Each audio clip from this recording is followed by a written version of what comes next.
known in this field. Fortunately, he has received an IDPA award many years back, so we are happy that he is here. Mr. Shankar Ramakrishnan, yesterday I was, at various places here, and when they came to know that he is coming, he is quite an iconic figure in Kerala. He has made wonderful films, and people know him, people respect him. He is an eminent filmmaker, and I am happy that he is here. Thank you, sir. Thank you. We will do the honors for Sesanand. Thank you. Thank you. Please, maybe see here. Thank you. Thank you very much. And Thank you.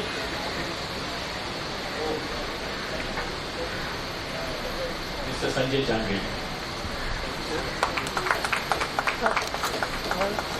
Thank you. Thank you all. Nimesh, please start the session. Interesting session on artificial intelligence, Bane or Boon, new challenges for documentaries and short film. I am Dr. Nimesh Kapoor, and I am delighted and honored to moderate today's session, very timely and thought-provoking session. Artificial intelligence has become an integral part of our daily life and various industries and filmmaking, animation, and in documentary short film. With the artificial intelligence, we have lot of scope in our enhanced kind of storytelling and various AI tools for our production, powerful production, and democratize access to our filmmaking tools and streamlining of production. And yes, with these advancements come significant questions and challenges. How does AI affect the creative process? What ethical considerations arise from its use? And how can filmmakers balance innovation with artistic integrity, especially in our documentary sector, non-fiction sector? We'll focus today. And today we are fortunate to have with us a distinguished panel of filmmakers, film academic, film administrators, and diverse perspective to this conversation.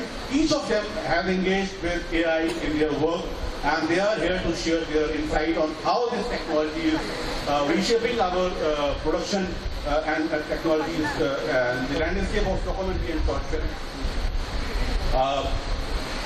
No need to introduce our panelists, but for our younger audience, I would like to introduce in brief our Shankar Ramakrishnan sir, writer, director, producer, actor from Trivandrum, 22 years of creative career in feature film, non-fiction, museum installation, and literature. Wrote notable films like Urumi,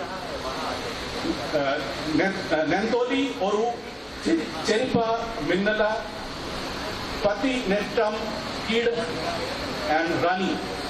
Has been awarded as an actor for the script, and Babur Toyoti, Namatil is specialized in designing and executing audiovisual and digital presentation for museum galleries also. So, and creating narrative and spatial layouts. He is creative director and design head for EK Myanmar Memorial Museum, Kannur, and St. Kuriakos alias Chavara Living Museum, Mananam, Kottayam. Research and development field, he is AI-based museum installation expert and executive member of Kerala State Churches Academy, and conduct master classes on digital transition in cinema. We have, welcome sir, we have legendary figure Ujjwal and Nirgurkar sir, and we are lucky to have you sir. Today we are going to listen to you and updating our knowledge.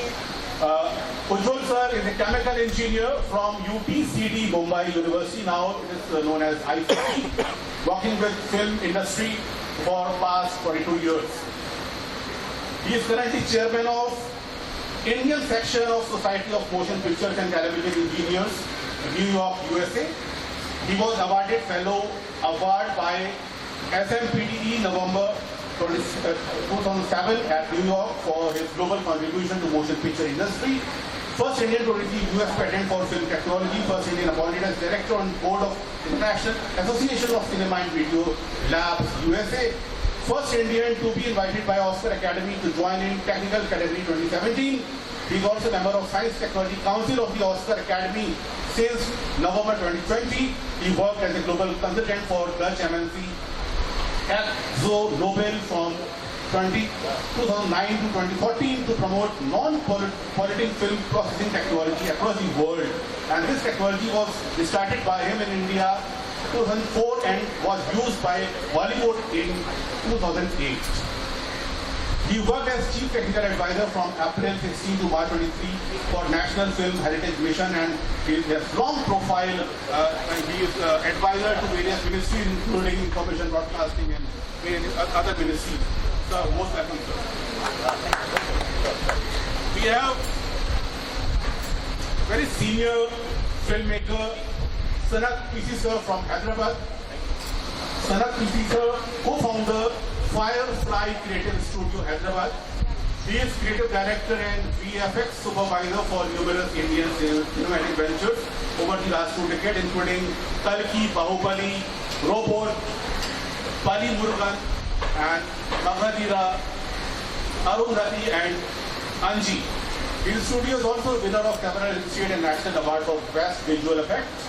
He has visiting faculty of various prestigious institutions like FTII, NIT Ahmedabad, IIT Mumbai, and various other Academy of Motion Pictures, Art and Science. He is graduate of National Institute of Design, Ahmedabad. Sanat sir, most welcome. We have Sanjay Jangir sir with over 15-year experience as an educator in the field of animation, National Award-winning filmmaker, and former Golden Conch winner at MIF. Mr. Sanjay Jangir brings a wealth of insight and keen understanding to what makes a good story work. Currently serving as Dean of Animation Design at Chitkara University.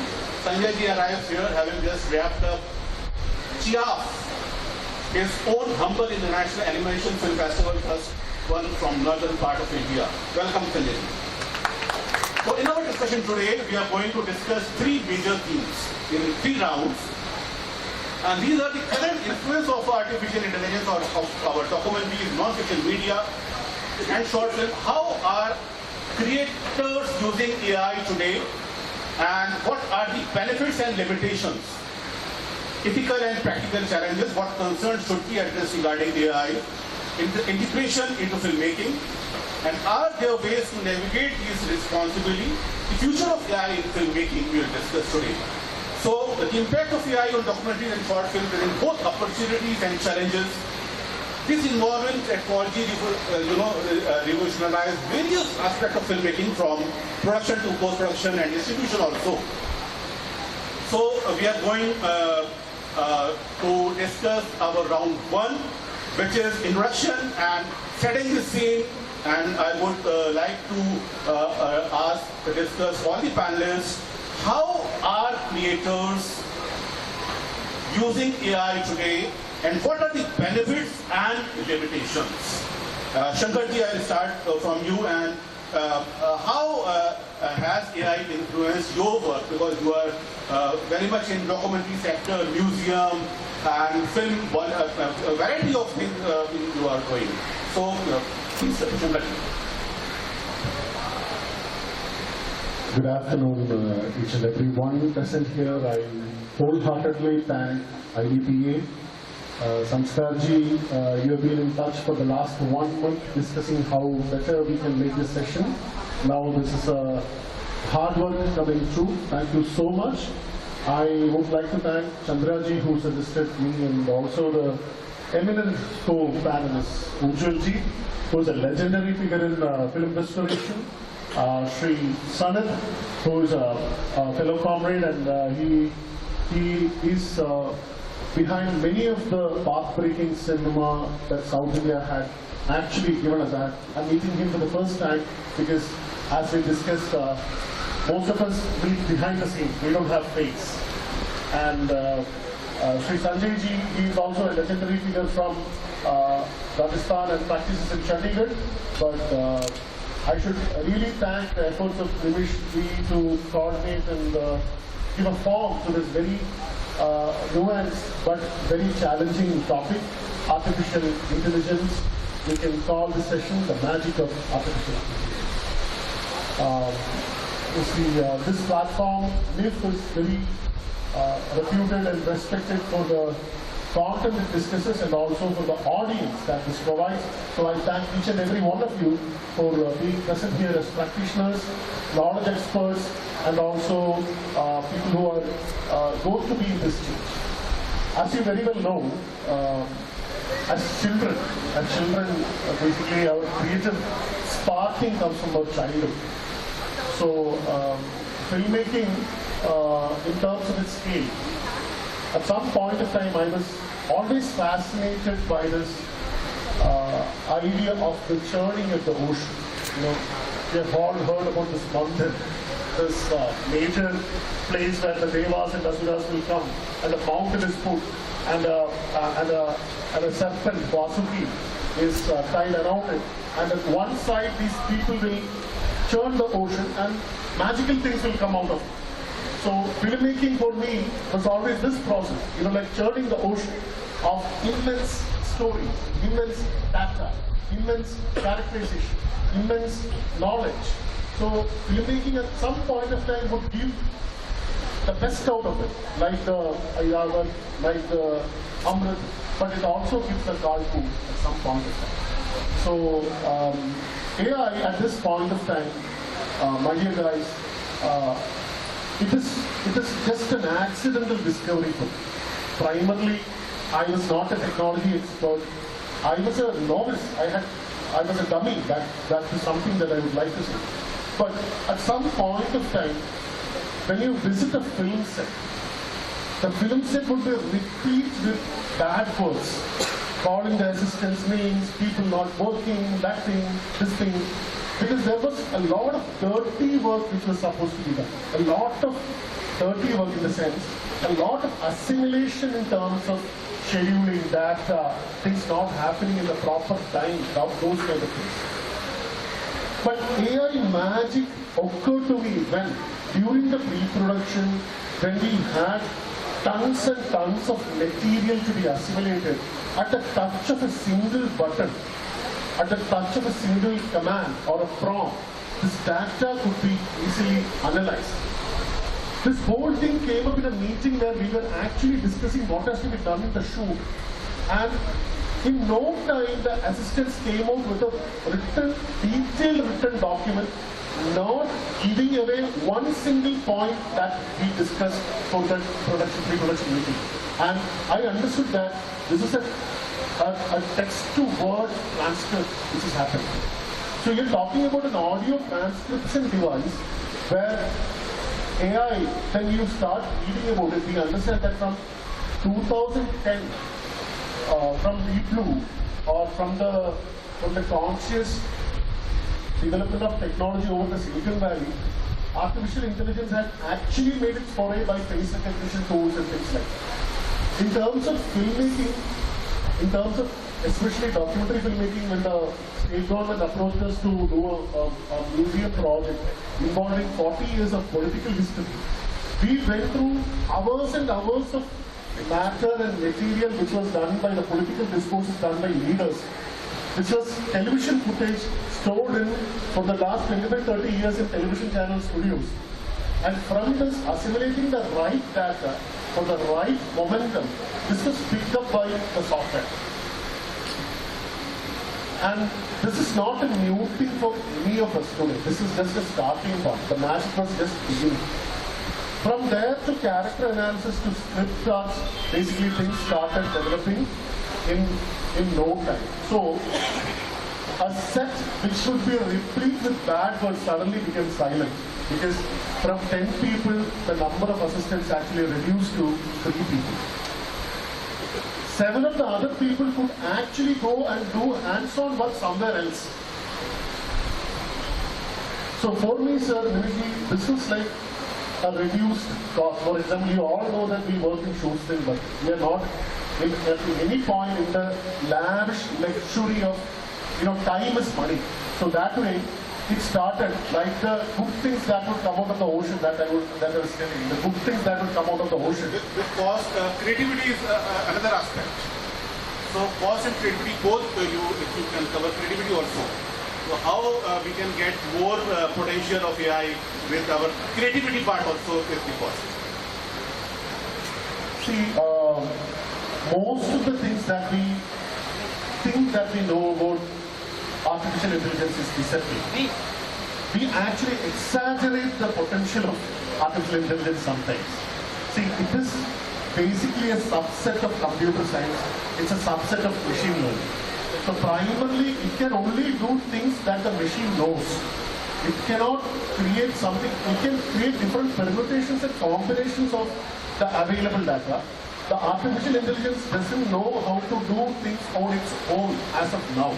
But it can definitely make you lazy by doing the work that you're supposed to do, but you don't have the mind to. It doesn't have that laziness.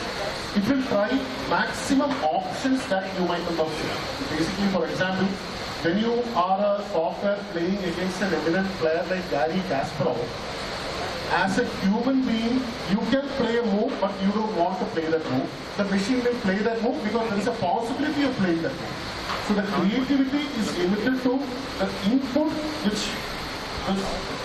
or the knowledge that the machine already has. That is all. This is one of the challenges we can say. So now moving to Ujjwal sir, and Ujjwal sir is working on variety of projects globally with Oscar and other agencies. And he is also working on generative AI. So generative AI covers variety of tools, visuals, images. So I would like to know your comments on generative AI and what kind of work you are doing and what kind of challenges you are facing and observing. Good afternoon. First of all, I want to thank Samskarji and the entire IDPA team for giving me this opportunity. We have a long-term relationship and it will continue. And this is really a good platform because many young people are here to understand what exactly we are doing in this field. Technology is something which is changing every year, every month, every day. So it's changing very fast nowadays. So we have to keep updated with the technology. And fortunately, I have two big international organizations in which I am in connection. One is the SMPT, Society of Motion Picture and Television Engineers, for which I am a chairman. I have been interacting with CP for last 30 years. Also, with the academy. The name of the academy is Academy of Motion Picture Arts and Sciences. So the sciences part of it, many people are not aware exactly what we are doing. So the Science and Technology Council has a committee, a global committee of 24 people. And currently I am representing India since October 2020. So we have people from all over the world, mostly from Hollywood. These are the Chief Technology Officer and Senior Vice President Technicals of Warner, Paramount, Sony, Walt Disney, as well as the global head of Google is on our committee, and the head of Library of Congress, US Government Archive, is on committee. We meet every month virtually, or whenever I am in LA, we can have a physical meeting as well. But these are the topics currently discussed at both levels. So SMPT has actually come out with a monthly issue in April 2016, very recently, about the new things which are happening in AI, and the Academy Science and Technology Council has created a working group on AI.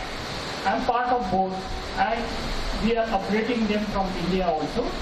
So definitely this, when we talk about AI, the traditional AI requires patterns in data to make prediction.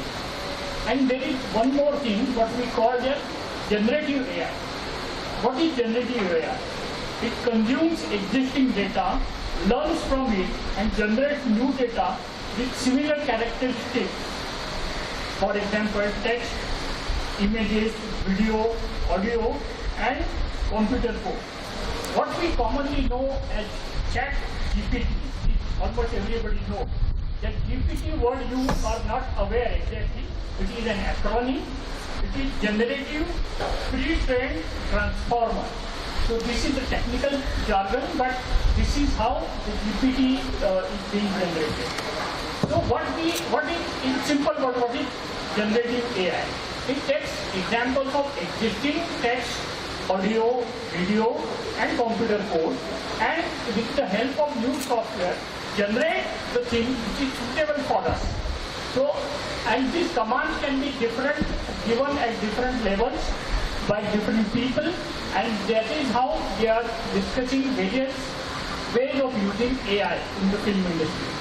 Of course, in the documentary industry, when I talk about it, I think the AI will be really a boon, because in the traditional film industry, particularly where the big studios are in operation, they have sufficient funds to take care of many technical activities.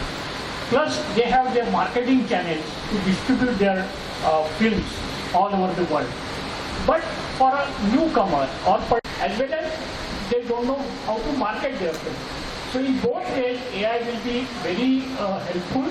Particularly, as I told you, if you have a storyboard ready, the AI can decide you what are the characters required from the story. It can identify their age, their ethnicity, as well as if the shooting is required indoor for certain scenes or outdoor. Even the sets, particularly the virtual sets, can be designed by the AI, and your budgets will be saved because of lot of these. In fact, you can have a set budget for a particular film, and the AI will back calculate what you can do with that budget. So this is really a good thing for the young filmmakers, and even for marketing. Now, when you want to show a film, particularly a documentary, your target audience has to be the right audience which will consume documentary. How you can identify this document? Now, in every geographical area worldwide, there are certain parameters on which this marketing is done. In case of India, where the mobile phone and our Aadhaar numbers are very common general available data from anywhere in India, if you, and most of the data, particularly the mobile number, actually you must have already experienced that if you do a Google search for certain things, the same search will appear in your Facebook, or you get WhatsApp messages based on this. This is happening because of AI. Because from my this Aadhaar data and mobile data, I can identify who are my consumers for my documentary, in which area, which language will be used. So I can do a subtitling for that language, or I can do dubbing for that language. All these preferences will be known in advance. So it will be very easy to market your film. So this is really going to be helpful, and it is going to be much cheaper for the young generation. So definitely this is going to help us. Right, sir. We will discuss about the ethical part of generative AI in our next round. So now I would going to Sanatji. Sanatji, you have long experience in VFX and animation and filmmaking. So what kind of advancement or new tools you have observed to enhance our storytelling? Because storytelling is the one of the major aspects in any film, whether it is documentary or feature film. So in kind of storytelling point of view, what kind of enhancement you have observed by using AI? First of all, thank you for giving me this platform to talk. And I would like to make a small correction on what is being introduced as I'm not an expert on AI, but I'm actually using it, experimenting on it and scaling it. According to me, any new technology needs to be used to the core, tested, and see the possibilities before actually practically using it. Right? So that's where I come from. And my background, if you ask me, I am technically a visual effects supervisor. Fundamentally, what I do is when the craft of filmmaking, there is 24 crafts of filmmaking. When the filmmakers say this something cannot be done or it is something so dangerous to do, that is when I step in and do my work. Basically, see the audience. I generate images which is make-believe images. Okay, that is where I come from. Because of that, I look at every part of technology and see how it can be used. So, in a simple terms, when I look at AI, correct? So, Sir explained in detail what it is, but fundamentally the main difference of AI from a software, all of you are used to using a software, right? What is a software? Somebody do a program for a specific result. Correct? So you want a result, what is the steps need to be taken? Somebody has already written a code and you get a result. Correct? If there is an error there, somebody has to reprogram it so that it becomes a better version. So you will have software version 1, then newer software comes a version 2 with an advancement. That is by trial and error, but it is being completely controlled by a human being. Correct? So what will be an outcome become very predictable in a software. What software does is it will make it correct output. There is no human error in software. Correct? So that is why we become very familiar with computers. When it comes to AI, the most important factor is AI is like it is not an extension, it is not like a tool, correct? It is a system which can think by itself, correct? So what does it start with? What does it start with is the basic data which is already available. You make a film, that data is already there as a digital medium. AI will be able to input that, then do some predictions based on whatever the data is. Right? So the first aspect of AI is about this data will be analyzed and any question you ask, an output will come. Correct? It may not be correct. Initial tests are all wrong will come. Correct? So somebody has to say this is right, this is wrong. That is what the initial phase of AI. Correct? So once that is done, after a level of learning, it started making the prediction. So the biggest challenge here is there is an input and there is an output. What is the process AI is doing is nobody is able to figure out. That is called the algorithm. Correct? So to some extent we will do it, but machine will start developing it. That is the pitfall of AI, or that is the advantage of AI. So if you look at it from a film production perspective, every step of filmmaking, what we say as there is a pre-production, there is a shoot, there is a planning, every step is evolved over a period of 100 years of practice using motion picture. Correct? So there is a technology called motion picture which came, and how to tell stories is evolved over a period of 100 years. Correct? So as and when new technique or technology come, they adapted, improvised, tell the story better. So all the tools what come across is to make things better and better is what happens. So for a filmmaking perspective, if you look at the structure, it starts with ideation. For a documentary filmmaker, you need to have an idea to make, correct? So the moment the idea strikes, you can actually check out the feasibility of what expansion of that idea, correct? That is okay. Somebody was mentioning yesterday they want to make a film on use of mobile, impact of mobile on people. Okay? So I like that idea, but I'm not experimented, I'm not learned it. So what do you generally do? You go study. You go to the specialist and study. Correct? So nowadays you guys will Google and figure out what does it mean. So right now the first level of AI is gives you a compiled data of what is already existing. Correct? What all studies are done across the world, it is there as a digital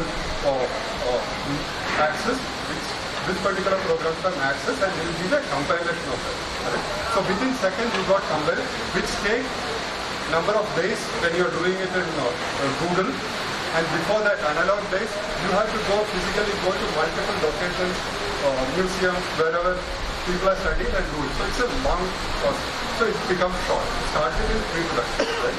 Then what do you do in pre-production? Second, it is a pitch to the producer.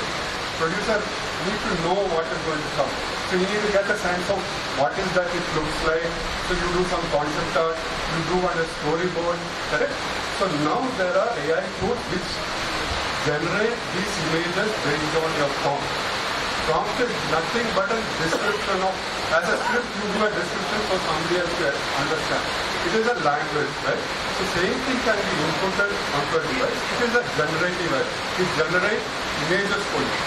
So I'm coming from reproduction to when you do the shoot. Correct? So documentary filmmakers immediately understand there are a lot of data need to be explained to the people. What you do motion graphics, right? There will be graphs talking about the data, there will be explanations.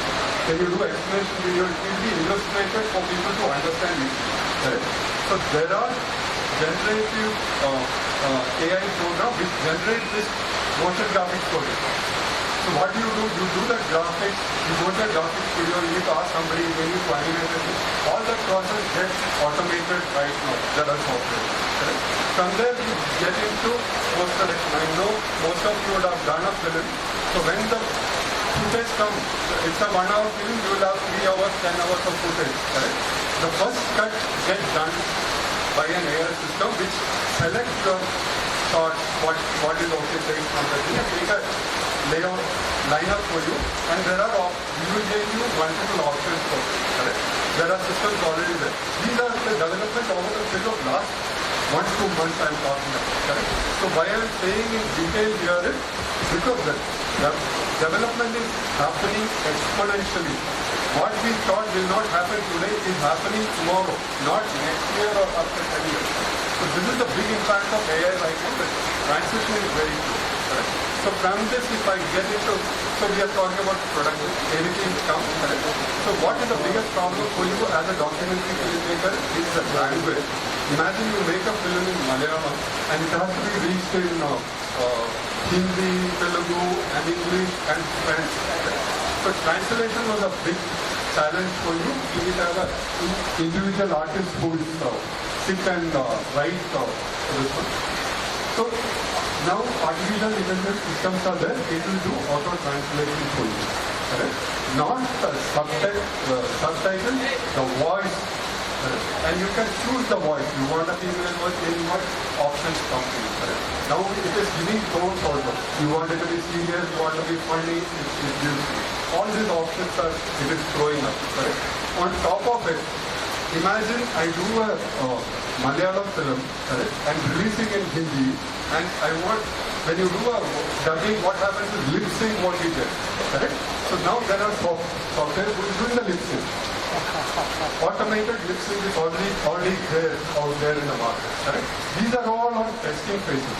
So what we need to understand is because of the testing phases, specialty of AI is really about unless and until so many people test and say this is working, this is not working, intelligence won't come. It is like teaching a kid. Correct? So you tell everything, he learn and started using it. AI is in that state. That is why you will be able to access it free. Every tool that you look at it is free access. Because they are actually testing. What will happen after 1 year, we don't know. Like any other open thing, once the data is in place, they will put another. So you have to be really careful there. But this is the time to play it. So from and it comes into the question of how you distribute. Correct? So distribution channels are fixed over a period of so many years and somebody controls it. Correct? So so-called distributors control it. They know where the audience are, it is there. Correct? So this will give you an access to reaching out to straight. So the way you put content and how you take it, there is an opportunity. Correct? So to you, what I really tell is important to understand what the process you are doing, but important to disrupt it with the intention of I want to tell the story to my audience. Correct? If that intention is there, this is the way to break down whatever systems there are there right now. Is what I think. Thank you, Sanjay.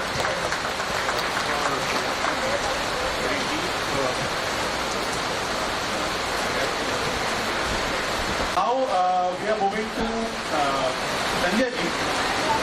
Sanjay ji is a design and filmmaking academic, and as we know that AI is numerous academic filmmaking programs by augmenting traditional filmmaking with cutting-edge technology.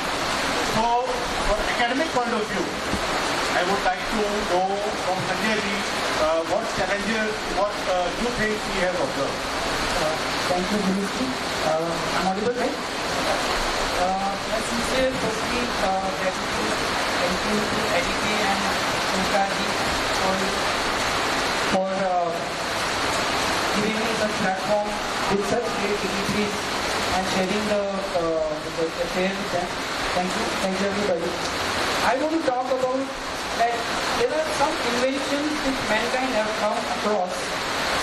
We can name a few like mobile, electricity, internet, vaccine even, and it has completely changed the way we look at things, the way we deal with things, the way we practice things. AI is another invention. Right now it's in the beginning stage, definitely as Master said, that it actually kind of repeats in a way that, what our mind does, whatever we have seen, whatever the images we have seen, we have made, we have talked, we have heard, there's a bank of images, bank of data in our head. And when we are thinking of an idea as a student or a professional, we run around that, we scan around that only, and that's what pretty much in a technical way AI is doing. So whatever data is there, they are filtering it out and try to give you what you're looking for. Now, in academics, it's a big challenge. Because over here, an attitude of a student really plays a vital role in how you're going to use this. This technology, we are right now talking about because it's an initial stage. Like we do not talk about internet anymore because we all accepted it. Everybody is omnibus present. In a few years, in a very early, I would say 2-3 years, I don't think we will talk about that what changes AI is going to make because it will be so seamlessly everywhere and it will become in our everyday things and the processes or the things we do. So as a student, when we are dealing with students and when they are trying to generate or use the tool, what we are facing the major issue is the ethical use of it. Why? Is because there are some students who would be looking at it as a shortcut. Some will be really using it as enhancing what they already have in mind. Because AI is not right now is not having that intelligence where it's like garbage in, garbage out. So what you're putting in has to be something meaningful and you need to know the system, how it works, what kind of results it will give you. So in such case, an understanding of lighting, understanding of form, shape, color, all this has to be even become more important in these times to really know what you're getting from the AI. Is it meaningful? Is it something which you can use to the next level? It is not the final output, definitely. But it is, you use it as a tool where you can enhance your own imagination and take to the next level. Thank you. Thank you, Sanjay. Any other comment for the crowd? I just wanted to, this is a very interesting thing what Sanjay said, because about the academics, Sanatji talked about the practical side of it. Ujjwalji actually theoretically explained to us what a GPT is, a generative, a transformative process, a process-oriented process. But very interestingly, Sanjay had actually put about how do we actually teach this, and he said that in 3 years' time, this will be so seamlessly with us that you open up your Instagram for 99 rupees, you will get a course on Midjourney for 3 hours to 30 hours. And the entire Instagram and Facebook or social media is replete with teaching AI. The thing is that basically, as he rightly said, this is about giving a prompt and doing it.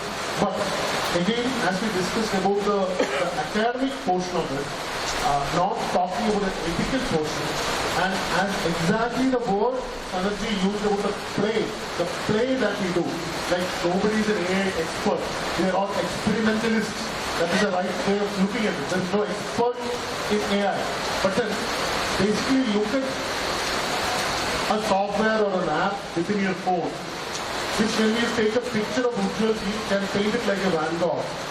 Because they have learned so much about Van Gogh, the strokes of Van Gogh, or a particular Rembrandt, they can make it as a picture. But then what if he starts moving like a Van Gogh painting? What if he starts talking like a Van Gogh mindset?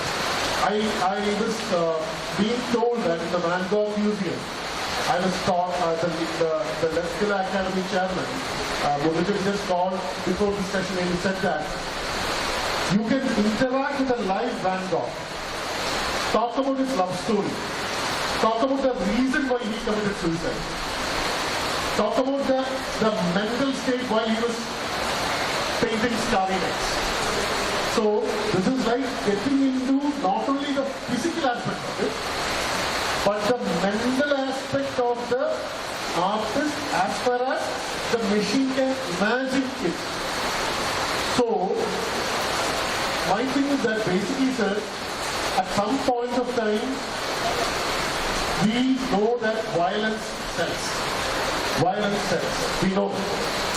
And if the data says that this particular movie will sell largely if there is more violent scenes included in this, there is a question when the machine does it on the basis of data and it generates image which is like unforeseen.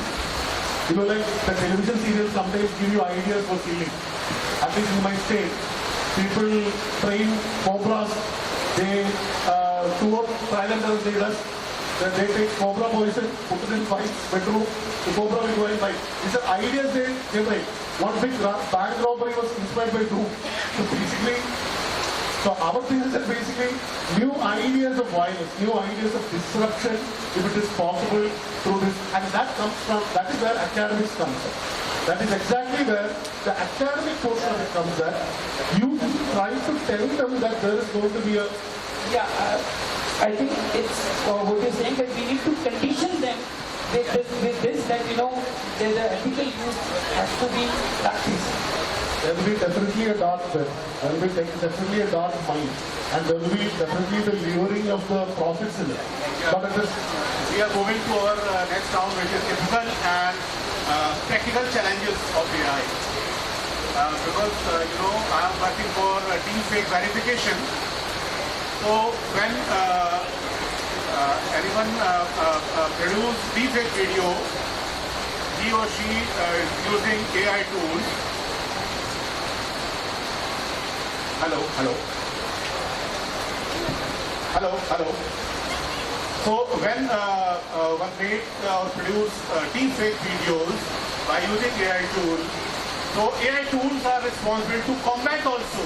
And how to verify deepfake video, we need AI. So, you know, so it is depends us our content and intent. So, right? Science is for creative purpose or for destruction. So now we are moving our second round, ethical and practical challenges, and questions are: what concerns should we address regarding AI integration into filmmaking? Are there ways to navigate these responsibly? And how can AI contribute to democratizing the creation and distribution of documentary and short film? So Shankarji, I will start from you.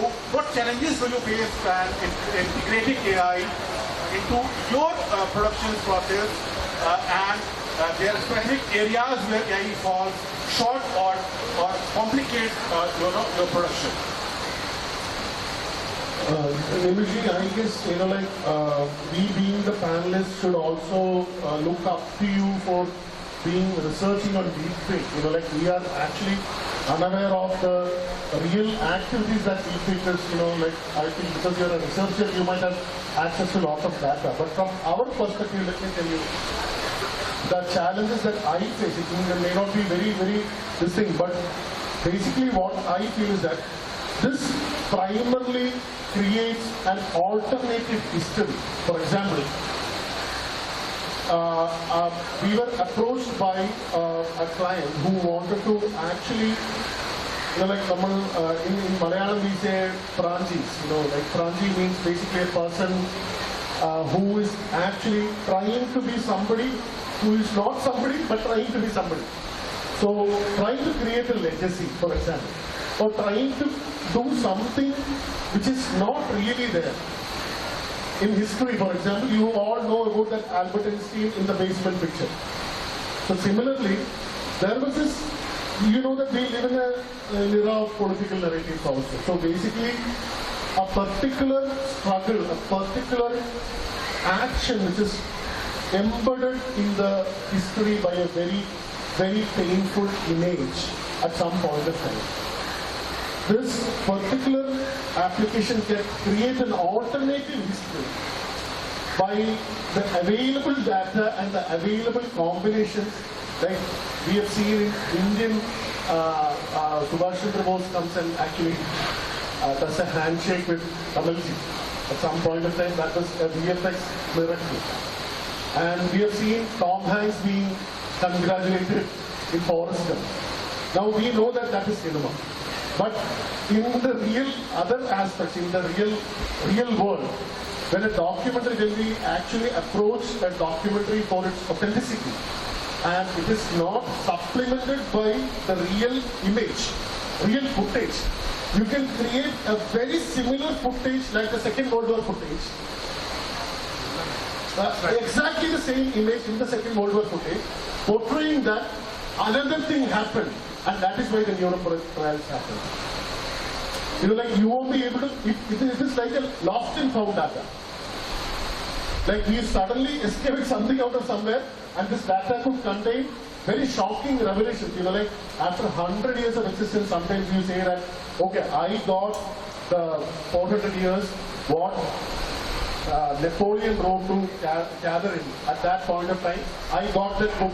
This book contains the love letters of Napoleon, which was written. So this is kind of, and we say that basically this is, no, we don't know. Maybe after 10 years of death of Gabriel Garcia Marquez, until August comes, they say that it is written by Gabriel Garcia Marquez in his own handwriting, like with his own corrections. And that is being supplemented, we know that it is written by Marquez. But then, basically after 50 years, we can easily create an alternate history which can actually trigger a very communal or very, very sensitive or a very politically sensitive audience. Like that is one thing that I really, I'm not talking about the real fact of it, but then basically, and imagine a fantasy, it's not too far. And also, your view on containment issue, which is also important. Would you like to? Yeah, I would like to add one more point, which is like most of the images, audio or video are currently copyrighted. So there is likely to be a copyright infringement if we try to use that using the AI and create some different content under different names or characters. And I mean it can be used for good use also. Like some old singer song, A.R. Rahman sir has already recreated with the permission of the family and other things. So that is a good sign that we can recreate some good singers like Mohammad Rafi, Kishore Kumar, and listen to their new songs if it can be recreated. But the copyrighted thing should not be misused because somebody has already put time and money in it and they have the right to it. So in this case, there will be certain organization which has to keep a watch. Like in film, we have IDPA, Indian Motion Producers Association. For actors, it is Sinta in India, Maharashtra. So similar organizations, they have to keep a watch or a regulatory thing on whether this copyright has been infringed by a certain people. So this is a very important issue and it should not be misused. I mean, it should be used for creative good cause, not for a bad cause or also for a criminal intention. There can be certain, if your voice can be simulated by somebody and he calls your family member for some treatment, All those things also can be created using AI. So all these things have to be controlled. How to control it? It's not only a society job, but also there will be some new government regulations required all over the world, not only in India, all over the world. And with this AI and all the internet, there are currently no boundaries where you control where your data can be seen. I mean, audio, video can be seen. So you have to control all these things and protect your data. I think I would like to ask Ujjwal ji, because you have a long experience with SMUs or illegal AI practices in our media. SMPT actually makes so many standards, right from film era to the digital era. They have made more than 800 standards so far. So a standard, whenever it is made, they take care of three bodies. Basically, the user of the standard, the manufacturer, and also the observer, the people who are going to watch it. So we have to protect when somebody spends money in manufacturing certain things, or they have their patents and all those time and money spent on a particular technology. We have to also see that it is not copied. And SMPT has been making standards for various digital things. AI is comparatively new, so the standard making process actually takes time. So the process has begun, but I won't say any particular standard is ready at the moment. This is happening. Also at the academy level, we have recently formed an working group for AI. In fact, the first report was, I received it by email just yesterday. So it is also being discussed. This is a new topic which has to be discussed among the colleagues and the industry partners and has to be finalized on in which way it can progress in future. Also, as far as academy awards are concerned, as I told you, mostly the academy awards are given for recognizing the human talent in acting and different crafts. So I don't think the academy will be interested in recognizing the machine talent of AI and giving them awards. So this is again a debatable question, that if something is using the machine talent or artificial intelligence where they qualify for Oscar awards or any type of awards in the film industry or not. So it's a debatable question and has to be answered very well. This is the beginning of AI, and this is the beginning of new problems. So we have to also solve these problems along with the technology. When we were discussing, preparing about this panel discussion open forum, I got a term from Sanatji, necessary evil. AI, characterized as necessary evil, underscores the dual nature of its impact. It's a brilliant usage. Very brilliant usage. So, Sanatji would you like to enlighten us about this necessary evil and how we can combat? Every technology which comes in will actually break the practices which was going on till then, correct? So the new technology is about making it faster, easier, and every documentary producers, yesterday's discussion, everybody was talking about budgets. We have limitations of the budget, correct? So if you are able to visualize what is in your mind using a tech, you will use it, correct? So who will go against us? It is the existing patterns or system which has been followed. So the craftsman will have an issue who was only doing that particular craft without really understanding what is the purpose, correct? So that is where I say situations like this, we should not just look at technology, we look at the foundation of what is documentary filmmaking, correct? So what you practice for documentary filmmaking is based on motion picture technology, very simply put. So just imagine when the motion picture technology came in. So you would have all heard about Edward Muybridge. I'm not pronouncing correctly. But basically what is he done? So there was a debate on when there is a house which is running, somebody saying all lights will be on up. Those times people painting. Nobody paint with horses leg out of the ground, saying that it is impractical for anybody to stay above the ground. Only for gods and goddesses you have somebody is not touching the ground. Correct? So who are the documenters that time? Illustrators, painters, they're doing documentation. Somebody is writing. Correct? So there is a question, will horse run, will the legs will be up. Correct? So maybe it's taken up this challenge. He set up a series of still photography, cameras, shot it. Quality was not good. They improvised the technology. They came up with chemicals which is faster so that image can be clearer and able to get a series of images, analyzing the motion and proving that legs are practically all the legs will be up in one moment in its run. Correct? So this is an example of documentary in my opinion. Correct? So from there, as a motion picture, language evolved, right? So people started believing photography as real comparing to painting.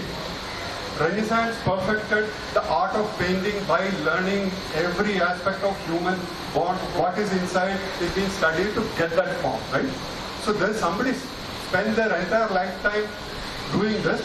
One fellow came, just take a picture and say, this is more real than that, correct? And people automatically accepted it in that time, at the time of black and white photography, because they're able to relate to so much to reality, correct? So that changed the entire system till then. The art thing gone into multiple thinking that saying that this is not real. When the first reaction about the photography is about this is technical, this is not art, this cannot be trusted. Whoever is practicing it is being ruled out of it. So some people put their effort, years of working, photography accepted as an art form, and documentary filmmakers got a boon because people accepted this as real, hands down, correct? But if you look at your filmmaking, it is not real, it is make-believe only, right? It is real means what? You just put a camera, it is recording, that is real. But in your film, you are editing, you are going closer, on your camera, you are consciously making a decision to show one frame, avoiding so many things outside, correct? So it is gone out unreal, correct? Then, through a series of shots, you are making a point, right? So, is it right, wrong, is it real, is a question debated and the things evolve, correct? So now we are in the same situation, this thing will go out. It will be then become part of one documentation. For example, imagine as a filmmaker, you get a thing to document this particular event. What you do, you put one camera there, put it for recording, then editing like that. Somebody will sit, edit, put it together, right? Just imagine if you want to really capture this, what is going on here, correct? I am talking something to you and you are listening, correct? This is recording. It is only recording what is going on. It is not even recording your reactions, correct? So half the information is gone, how people reacted to this particular event. So it is not documented properly. Second thing is, when I am saying, where is my thoughts coming from? What is my background study? How much I've gone tested to tell what I'm telling is not there, correct? On top of it, when I say something, you get some understanding, you get some understanding, you have a completely different understanding with from another background, correct? Is it getting documented, correct? If you think like that, a medium like this offer that potential, correct? So what you really need to understand is that when a new medium comes, don't try to put it in the framework what was put for an earlier medium. Just imagine photography was controlled by painting people. It wouldn't have been evolved like what it is. Earlier films, if you look at it, somebody will be performing on a stage, camera is static.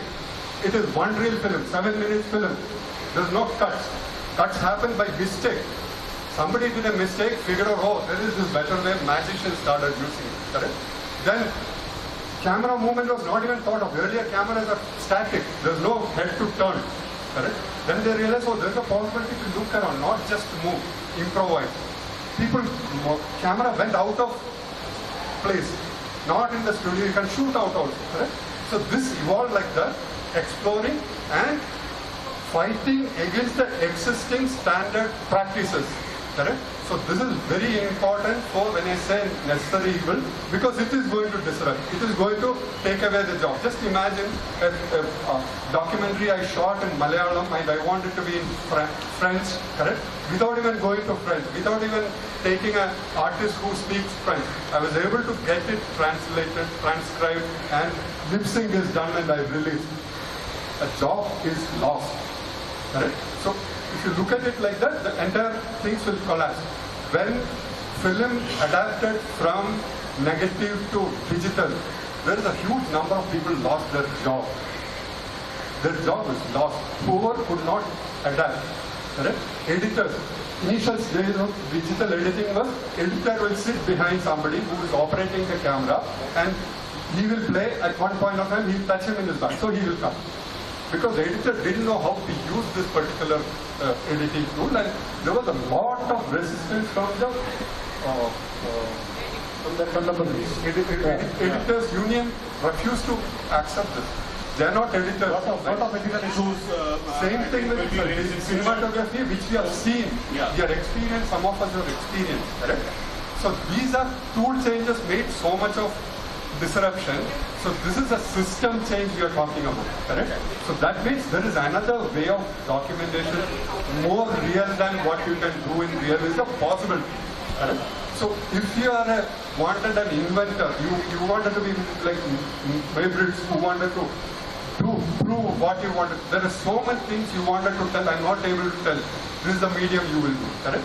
So if you are a practitioner, you look at the medium and I am making 10 days to shoot. Can I do it in 1 day? I need that guy's time to shoot. Instead of that, can I do it with this?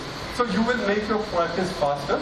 To make it faster, make it more impactful, and make it cheaper. This is how you will accept, correct? And whoever is practicing, my father's time, people say, you study, you get a job, it is done, right? You get a salary till your retirement, your life is set, correct? Now, if you get a job, you cannot settle like that. You have to learn because things are changing. There are training programs extensively going on every year for this, correct? So, what you do is not good enough. Your learning is going to be continuous. Every day you don't learn, you're out. Is the situation right now? Because we are moving really fast. Everything is moving fast. Is it possible to impose what we put it as a framework on anything? Because things are moving. So these are the challenges we are going to make, and there will be mistakes, there will be disasters. People will lose money hearing somebody hear voices, message, right? Fake videos will come, political images will be lost. So what it is generally doing is your trust on images are going off. People stop believing real food.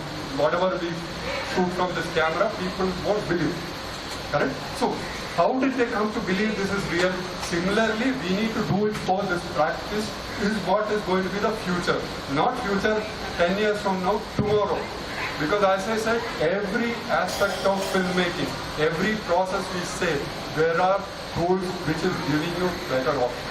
Overall, a regulatory mechanism is important, and it must be there. And for Chris Sanjay, I would like to ask you as a media academic, what is your views on ethical aspect of AI?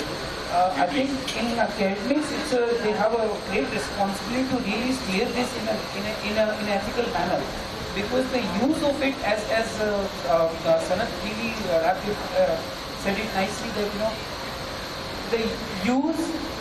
When you create an image, for example, if there's a course going on of, let's say, concept for 4 to 5 weeks, and then you have to go through the whole trail and skill, and you have to develop the skill, go to each nooks and corners, and to create an image which will have a meaning. Yeah. But then, on the other hand, you just put 2 prompts and you get the image. Then how do you balance this? I just want to add a very simple point here. Filmmaking is a process. It's very tough. Anybody to make film now, they're a bit struggling, right? Somebody's assistant something, so many years they struggle to make it. With digital, if you are intelligent, you know clear, you can actually make it, right? But there is a system which is already correcting this, what need to come to the society, right? In AI, if you look at it, it is not gone to the technicians first, it's gone to the general public first. They practice this first. That's why I'm saying I'm not an expert. There are people who are not even filmmakers. So, sir, in CBSE. now we are moving to question and answer session before our final round. So I would like to invite your questions from our audience.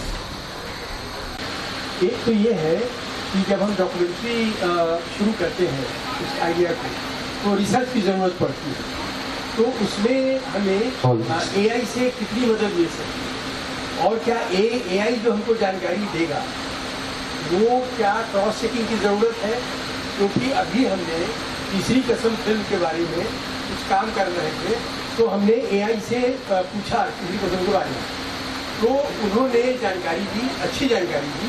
ये है परिश्रम रेणु की तिथि है, ये है उसमें हीरामन और हीरा भाई उसकी नायिका है, लेकिन अंत में कहानी कहते कहते उन्होंने ये लिख दिया कि अंत में जो नायक है हीरामन उसकी मृत्यु हो जाती है। तो अब हमारे लिए बड़ा ये चैलेंजिंग, मृत्यु नहीं होती है उसकी, वो दोनों अलग हो जाते हैं बस। तो हमें लगा कि ये कैसे हुआ, इसकी क्रॉस चेकिंग कैसे हो सकती है अगर जो नहीं जानता हो। तो भी मैंने अपनी कल्पना की और मुझे ये लगा कि इस कहानी का शीर्षक है तीसरी कसम उर्फ मारे गए गुलफाम। तो ये जो मारे गए गुलफाम मुहावरे में था, तो उसने एआई ने समझ लिया कि वो मर गया और उसने हमको बता दिया कि वो मर गया। तो ये क्रॉस चेकिंग एक तो इसके बारे में मैं समझा पाया आपकी बात, ये कैसे हो सकता है उसके लिए। दूसरी एक बहुत ही कभी कभी मैं बहुत वो हो जाता हूँ कि अभी कहीं लंदन टाइम्स में एक लेख देखा, उसमें है कि हम चाहें मतलब एआई से तो बहुत जल्दी ऐसी स्थिति आएगी कि हम आज से 400 साल पहले के जो लोग हो गए हैं उनकी आवाज़ हमको मिल जा सकती है अगर हम ढूंढेंगे। तो जैसे कि हम ढूंढ सकते हैं कि तानसेन का गायन हम लोग ढूंढ सकते हैं। Actually going to decide that what kind of answer you're going to get, and then you need to have an intelligent mind, more intelligent than AI, that you have to validate yourself. Like in documentary filmmaking, it's not for entertainment, but it can be entertaining as well at the same time. So what you in documentary, you telling the truth, you're exposing, you're making people, general public aware of something or some subject. And that could be definitely a drama can be there, but as you said in the pre-production, you have a research to go through. I don't think at the moment you can completely depend on AI on this. Definitely the machine learning in some time it will reach to that level, because see AI what is giving, it is giving you a generic information and catching up the words which you are giving, but the underlying meaning it is not able to identify as of now, but surely in some time I think it will be able to do. Definitely, that's where I'm seeing real possibility for documentary filmmaker, because we are talking about, we are saying this is real, right? This is what happened, this is what we are trying to do, correct? So what is AI doing now? We are actually learning. We are learning by putting in the data and trying to process. Who is doing this? Big companies, they have huge processing power they are doing, correct? What do they know about history? They really don't know anything about history, correct? So it need to be tested with an expert. So you give 10 answers, they will learn from it, and they will start giving answers. Then it needs to be corrected. So there is a fine-tuning happening now. So this is the time for you to intervene to make sure what is going to come will be for a good, correct? So it is like technology, like what you call atom bomb, correct? It is for energy, correct? But it is being used for destruction also, correct? Who controls? Same thing will happen is by repeatedly saying it is necessary, but we cannot rule it out. It will take over. But can you make it more democratic? Can you make it more real than what real is? Correct? So that is where each one's expertise is coming, and multiple. Another thing is you don't just need to go to one. When you're doing a research about some history, you're going to one person who has written history, correct? So now it can be connected to archaeology, it can be connected to biology, what is happening in DNA, correct? So your roots are getting tracked because of the DNA, which archaeologists are not willing to agree 5 years back, correct? But now it is getting mixed. the entire human knowledge which was been developing in verticals is getting mixed. That is the biggest opportunity. Right? Distortion, there is so much of opportunity that's also there. It is necessary we will use it to the core to merge this vertical specialities. All that information has to be processed, which is impossible for a human being. I would like to add one technical point to it, is that every element of information what you get, whether it is image, audio or video, when it gets created, it gets digitally stamped automatically. So you can go to that source of information to find out whether it is true or not, or when it was created. If it is like a 1860 information and it is created in 2020, it cannot be true. So the digital stamp checking also will help you in identifying whether it is a true information or not. See sir, because we are filmmaking community, we are only talking about AI. An equally important a scientific arm is developing through biotechnology. We are talking about DNA printing right now. So you take the lineage of a particular person who comes from that khandan and you understand the DNA strains and think about it, this could be. That is a very similar, developing, exploding area where you will be having cure for cancer in probably 5 years. In like cleaning my voices, like soundtracks, जो live हमने record किए थे उसे करने में मैं generative AI का use करता हूँ for the story like storyboarding and all. So पहला सवाल मेरा ये है कि जब मैं अपनी फिल्म बना रहा था तो एक पॉइंट तो मुझे लगा कि शायद मैं कुछ इमेजेस को एआई जनरेटेड इमेजेस को इधर ला सकता हूँ ताकि मैं जो भी स्टोरी है उसे इजीली कन्वे कर पाऊँ. बट द थिंग इज क्या ये सही होता है? मतलब मैं कोई फोटोज़ यूज़ नहीं कर रहा हूँ जो मैंने क्लिक नहीं किए हैं. ओके, मैंने रिकॉर्ड नहीं किया है कोई फुटेज. अगर मैं एआई के उसको अपनी फिल्म के किसी पार्ट में लगा रहा हूँ तो क्या वो सही है? पहला सवाल ये. और दूसरा कि डॉक्यूमेंट्रीज़ के प्रमोशन के लिए चाहे वो सोशल मीडिया पे हो चाहे डॉक्यूमेंट्रीज़ को आगे ले जाने की जहाँ तक बात है तो एआई कहाँ तक हेल्प कर सकता है, किस तरह से हेल्प कर सकता है आपके एक्सपीरियंस से? If I can like ask, so please answer me, sir. Thank you. It's on that time, maybe today if you ask this question, maybe you can't answer correctly. But I think after a point of time, everybody will accept this and it will become seamless and then you will be able to use. But in all this filmmaking and everything, the end goal is that, you're sending a message. So for the viewer, it doesn't matter that how you created it. It is only the makers who talk about how you made it. Like let's say Sir has worked on Bahubali. For the normal people, it is extravagant and really nice to experience what they are seeing on the screen, and it connects with you or makes you more. It gives you that experience in a greater level, right? But once you start using AI as more and more, for the viewers it won't matter. It's the message and the purity of message will matter. That if you're able to tell a story, is it communicating or not? And I don't think the making part is the behind the scene. I don't think it will really matter after time. As far as marketing of the documentary is concerned, I have already mentioned that in future we will use the demographic data. I mean, people staying in particular city or particular area, their mobile number, their habits of what they want to watch, everything will be recorded, and that demographic data will be very much useful for marketing your documentary. Of course, this marketing can happen digitally or it can happen in theatre. It can happen in whichever way you want. But this data will definitely help you identify this is the right place or right time for me to market this particular document. So now I would request Ujjwal sir for concluding remarks of like future perspective, policy framework, and what to do for betterment and better use of AI in future in terms of short films and documentaries. The young people, so I encourage them to use this new technology. This is your generation has got this chance to use this technology.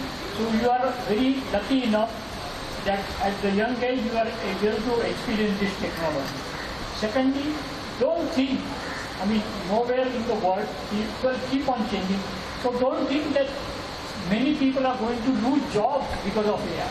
About 30 years back when computers came to India, we thought that the jobs will be lost. But the computer itself has created many jobs in India and world over for India. So AI is a technology. You have to adapt to any new technology which is coming. Try to learn it. Try to learn the basics of it.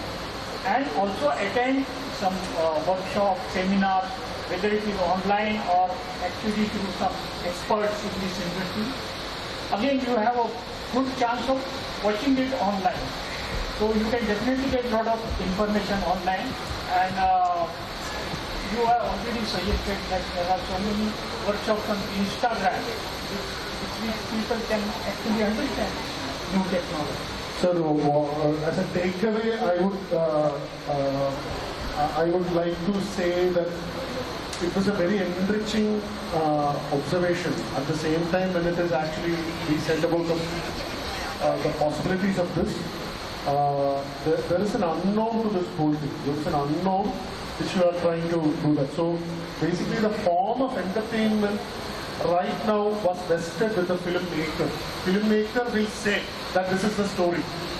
Now the audience can actually choose the various options. That means that basically what will be the other point of narrative? Like it will make it more interactive. So the entertainment is going to be more interactive and immersive.